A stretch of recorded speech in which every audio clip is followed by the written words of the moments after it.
Today's NDE afterlife experience is from Lee.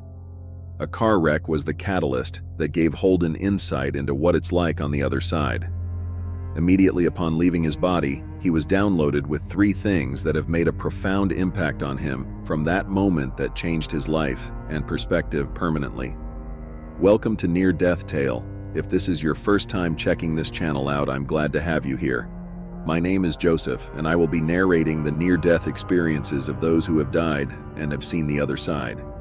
Today's experience comes from Paul. Here it is.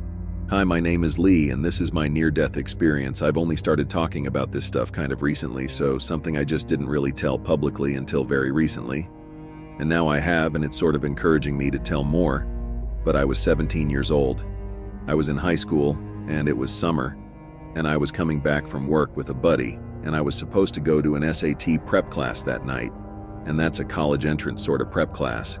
And we were almost to my house's exit off the highway, and I didn't want to go, so I told him to miss it and go up another exit, and so he does. It's starting to rain out, and we get off at this exit, pulling back over the highway, and so he's getting back on the other ramp, and his 91 Chevy Blazer starts to fish tail, and I think goes to hit the brake, and he ends up hitting the gas, and at about 50-60 mph. Suddenly we're flooring it off the highway, right into a fence. And that's whenever everything slows down for me. And I just remember total slow motion. I can kind of see the fence being crushed into, in the car, sort of turning sideways. And at that moment, 3 things went through my head that have been tattooed there ever since they've never left. And the first was, "You're going to die now." And it was just a matter of fact, it was a voice. It was in your head, "You're going to die now." Second was, "I wish I could have said goodbye." And I remember in that moment seeing of like a real life flash before your eyes. I could see my parents, and I could see my best friend Dave smiling at me. And then the third was, "But they will understand." And the third one in that moment was just came with this ready-made context that they will understand. Didn't mean that they will understand. In life it meant they will understand in death, and that we can't understand death in life. But it was just known that it was such a blink of an eye that they will be with you before they know it. That life is such a flash that boom, they're with you, and so they will understand someday in death, and they didn't need to understand on life. And then I'm floating. I'm ejected from my body. I am just gone. I'm out of the accident, and I'm floating in the sky, what I presume to be sky. And I've tried to describe the experience, the feeling that I had in my entire life. But it was bliss. It was utter bliss. There was no fear. There was just a sense of total calm, wrapped in a blanket, wrapped in warmth. And suddenly I'm with this light source. It's kind of, I always feel like I was picturing it like it was happening above my head, but it was coming into me. And with this, it was just this letting go, this release, this understanding that you were home now, that you didn't have to hurt anymore. It's just impossible to really describe until you've had that moment. There's no drug, there's nothing on earth that can compare to what that feeling was, and you were with God, and you could kind of see back down. I was way up high, and I could kind of see back down to where this had happened, but there just wasn't a sense you needed to stay there. And you had this tiny bit of feeling bad for the people you left behind. But there was just, again, that understanding that they were going to be with you before you knew it. So none of it really mattered all that much. I mean, it mattered, life matters, but it was in something mourning was for the living, it isn't for the dead, and that was just downloaded into me. So I'm sitting there floating, wrapped in this warmth. I didn't go see people waiting for me. There wasn't that moment in any of this, because the next thing I know, this light was sort of dispersing away from me, going sort of back to where it came from, and boom, I'm awake, my eyes open. I'm upside down in this smashed car off the highway, hanging upside down by my seat. Bell, and there's blood in my eyes, there's glass in my eyes, and I'm just completely cut up. I remember seeing radiator fluid or windshield washer fluid pouring down, like right in front of me. And I'm in shock, and who knows what part of shock is just from the accident, but most of it felt the shock was from where I'd just been, and there was this real moment of not wanting to be back.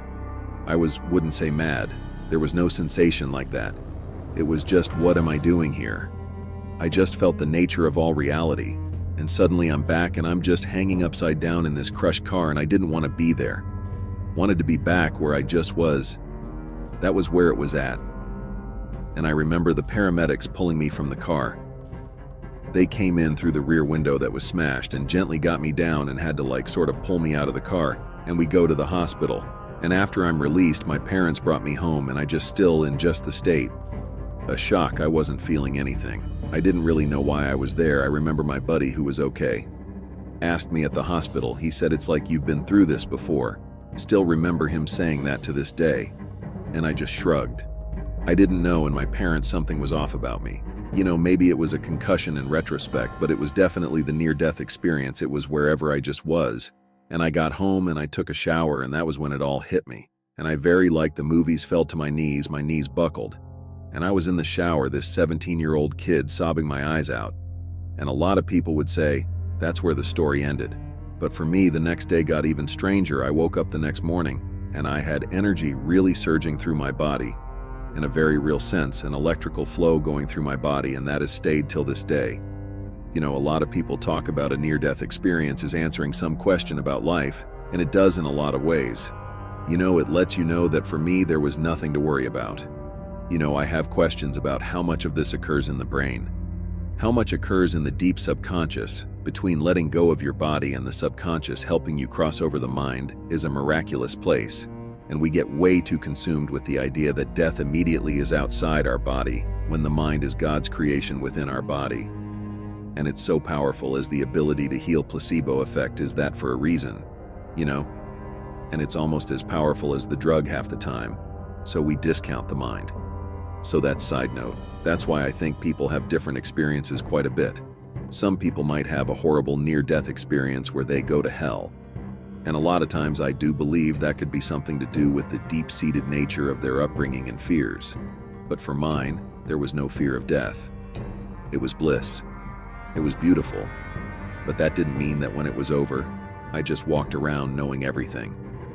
Yeah, I had this crazy energy going through my body. It'd take me 20 years to have someone finally inform me that I'd had what's called an instant Kundalini awakening. That's achieved through a yogi practice and deep meditation. But it happens for some people at the time of a near-death experience, and had this energy coursing through my body. And I was very much a freak. And I left my life. I left my community. I moved out west, and I sort of hit rock bottom over the course of the next 10 or so years. In a very real sense, I could feel everything all the time. I could feel what people were thinking, what they were feeling. A depressed person could just suck the life out of you, whereas an energetic person could just explode your energy and be a brilliant thing. And it was about 15 years later where I was up on a mountaintop, and I had this spiritual awakening. I just had this moment where the same entity that I had met all those years later, earlier, in the near-death experience came to me. And it was a very sense that it was the same entity. It was God.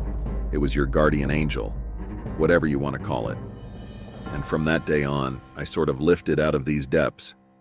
And I was able, through meditation and through, certain practices, to sort of become born again, if you will, very much connected to God, and very much connected to the mind and humanity.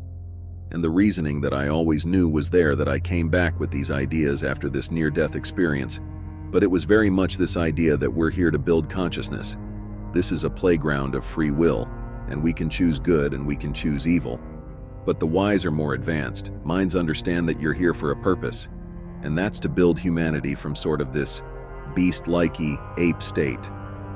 And so in a way, there was this sense that we do come here again and again and again to get things right, to work on the things we did wrong the last time.